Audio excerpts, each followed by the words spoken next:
বন্ধুরা, এটা হচ্ছে সিংহবাহিনীর ছবি। আমি নিয়ে এসেছি জয়রামবাটি থেকে কিনে। মা সিংহবাহিনীর ছবি। আমরা এই মন্দিরে গেছিলাম। এই মন্দিরটা খুবই সুন্দর। আর এই মন্দিরে একটা অলৌকিক ঘটনা আছে বন্ধুরা।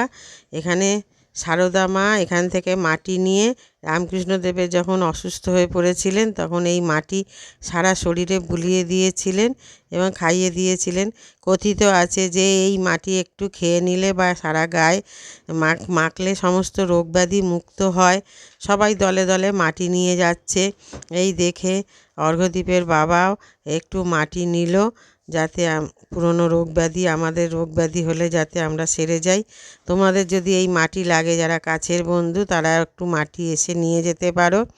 আমি যাদের যাদের চিনি, যাদের যাদের ভালোবাসি, সবাইকে এই মাটি দিয়েছি।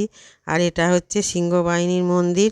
অনেকেই পুজো দিতে এসছেন, আমরাও পুজো দিতে গেছিলাম। এটা জয়রামবাটিতে অবস্থিত এই মন্দিরটা। আর এটা খুব